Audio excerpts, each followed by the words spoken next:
Viki, the Mind Body Food Coach, helping you love your life, yourself and the skin you're in. Today I am on the beautiful Sunshine Coast. We are sitting here in Budrum Forest Park. It is a gorgeous day. It has been storming and thunder, lightning, hail over the last couple of days. So I'm so pleased to be sitting here in the sunshine today talking to Clint from Primal Influence here on the Sunshine Coast. And welcome, Clint. Thanks for having me. Pleasure, pleasure. Now, what attracted me to have Clint on the show is that he runs a business called Primal Influence, and I like the concept behind Clint's business, which I'm going to ask you, Clint, to share with our viewers as to how you run your business. What's your approach? I guess our approach is to simplify it as much as we can. We don't need to buy into all the commercialisation and buy treadmills and exercise bands and all that sort of stuff. We've got everything we need to be fit and healthy outside and within ourselves, I think. So. There you go, within yourself. So now I know you've had a bit of a personal journey, which is what got you to what you do now.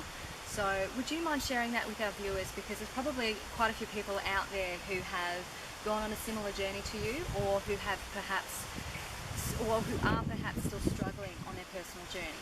Yeah, well, basically it started in 2005 where I used to work. They decided to have a Biggest Loser style weight loss competition, and I thought, why not? That'd be a good chance to live to my full potential. I've always enjoyed the outdoors, but I was also always very overweight, so I never could get out and do as much as I want. So I was the only male that entered this competition, and every day I was consistent with what I ate, and I took out the competition and won $500. So well done. That a whole group of women. Yeah, that's right. Yes, I wasn't that popular at the end of it.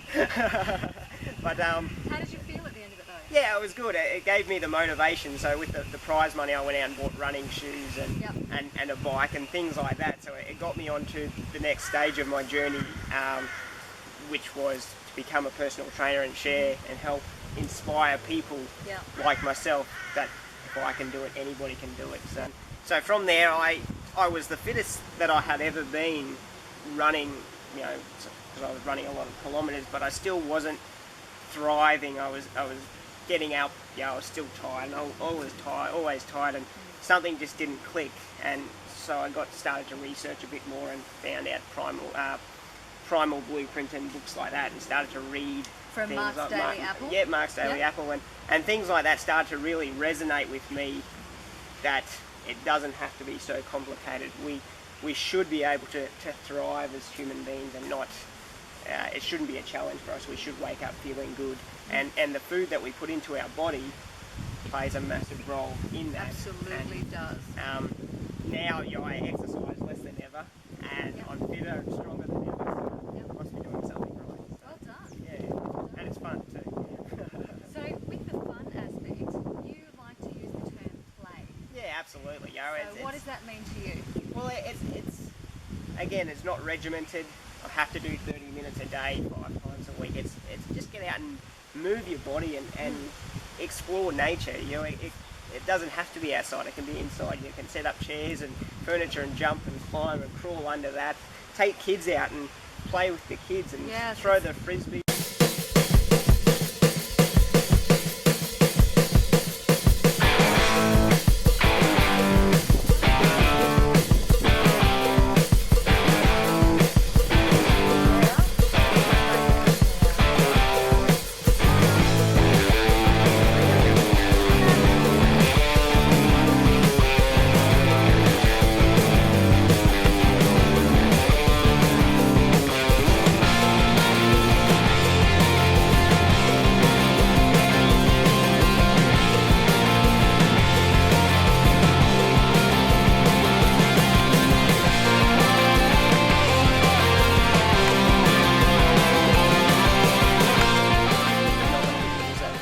Make time to move and really forget about what people think about you, because you will look strange. Get down on the ground, do squats and crawl and just move and experience and learn to love your body again and how it moves.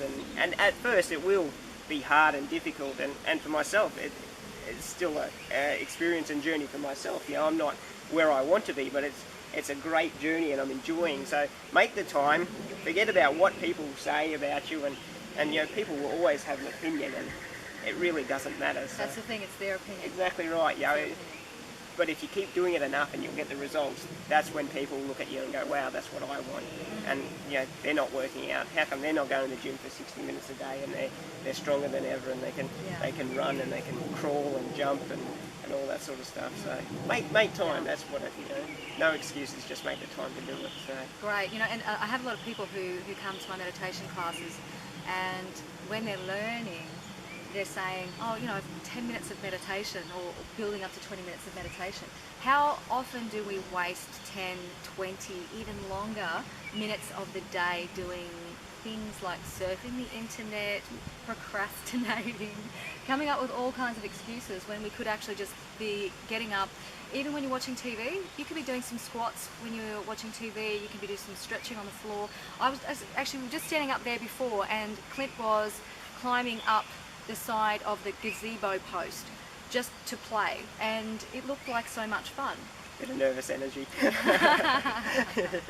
Yeah, well that's it, and again, that's something that you take time to get used to, and I'm still finding my balance and how to do that. So But that's I think that's a really important key. You said just before that you're still on your journey. So it's really important to remember that it's great to have a goal in mind where you're heading for and what you'd like, but often when you reach that goal, sometimes you realize that what you were aiming to achieve or learn about yourself sort of becomes something completely different. So because it really is the journey that you're on. So it's more about what you do every day in daily action, and what you're going to learn about your body and how capable and strong and robust your body actually is. When you learn, wow, I can actually climb up and over a post that I didn't realize I could do that. Or hey, I can actually do a plank for 30 seconds. Wow. And keep building on that every day to discover how beautiful and strong your bodies actually are. Well, that's it. Our bodies, the smartest machine ever invented. Yes. It will tell us everything that it needs. You've just got to learn to listen to the signals, and if you eat something that you shouldn't, your body will tell you pretty quickly. Absolutely. That didn't agree. You then have a choice of saying, I will eat it again, or what, that didn't agree with me. Time to back it off, and by that you will progress and evolve to being thriving, not just your survival. Yeah, I'm really pleased you said that, because there's a lot of people who come to my classes or my clients one-on-one who really need to learn how to get that mind-body connection working again, because we often spend so much time in our head worrying about all the things that we need to do that we have done. We go over and over things wishing that we had have done them differently, and all the time that we're up in our head, we're not engaging and being present and mindful and listening to our body. And so many of you who've come to my classes or worked with me know that I constantly tell you to please listen to your body, because in its own infinite wisdom it does know what it needs to sustain its energy and concentration and its ability to move for you. So I think that's a really wonderful thing that you're sharing in your business to help people get that mind-body connection working again, so that when you're more present and listening to your body, it's going to tell you what it needs, and it's going to tell you as well that it loves movement. It's going to tell you how much it appreciates when you do get out there and move your body. Another simple exercise for people, just talking about the mind-body connection. People walk around everywhere with shoes on. They're not thoughtful in the way they're walking. Take your shoes off, walk barefoot, because you then become more a mindful walker, because you've got to be paying attention of where you're putting your feet and how you're walking and things like that. So that's another experiment people can do at the office.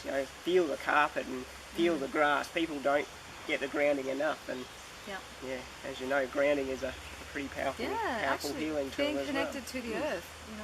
We draw a lot of our energy from the earth and from everything around us. Just like the trees and the grass and the ground, we're atoms. We're made of energy. So to replenish that energy by either using deep breathing, by using movement to create more energy, because energy creates energy, then you're getting in touch with that primal essence of who you are, if you like. Exactly right. Yeah. Yeah. Great. And Primal Influence, it's just a name. It's about the whole lifestyle. It doesn't have to be caveman walking around with clubs and things. It's just you don't need to taking label back it. to nature. Exactly right. And we try to avoid labeling what we do now for that simple fact that we're always evolving on our journey. We're implementing different things and going, well, this didn't work, or this is a better way to approach that. I no longer need to live under this label. So that's the other. Yeah. And I think that's a real key from what you were saying earlier, is to find your own way, to not feel like you have to follow everybody else and do what everybody else is telling you, because we all know, particularly in the health and fitness industry, that there's a lot of confusing information. There is always a new product or a new tablet or some new contraption that promises to help you get a flatter tummy or lose weight and all that kind of stuff. And it can be very disheartening. And the thing you've really got to remember is that it's about a lifestyle, it's about a journey, it's your personal journey. So what works for you may not work for other people. And you know, if your friend has gone on some kind of diet or exercise regime and has lost 7 kilos in 2 weeks, that doesn't mean it's going to work for you. We're all bio-individuals. So we have to find our own way to nurture and nourish ourselves. And that's just not with the food that you put into your body, but it's also in the way that you move your body, how frequently you move your body, how long you move your body, how much rest that you need. What your self-talk is just as important as what you are doing and how you are doing it.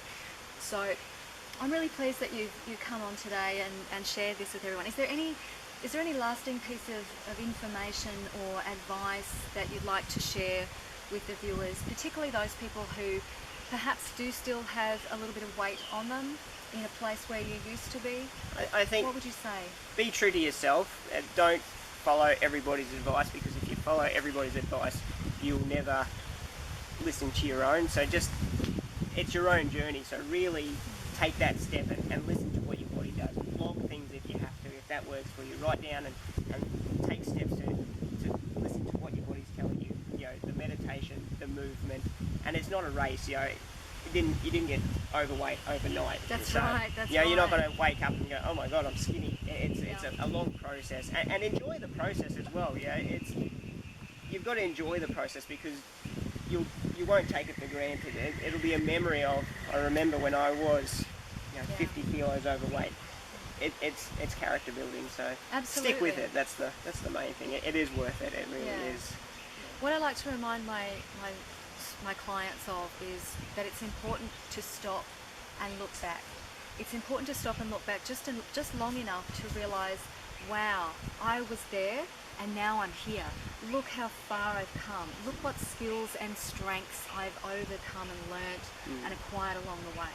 So I imagine that must feel pretty fantastic for you. It does, yeah. A lot of people telling me how fantastic I look, and to be honest, I don't always pay recognition to that. I'm still like to think I'm still on my journey, so I never take the compliments well, but that is an aspect I am working on for myself. Is that's part of my journey, to learn to take people's compliments and just take it as that and move on from that. So even though I'm still on a journey, so. we all are, Clint. It's exciting.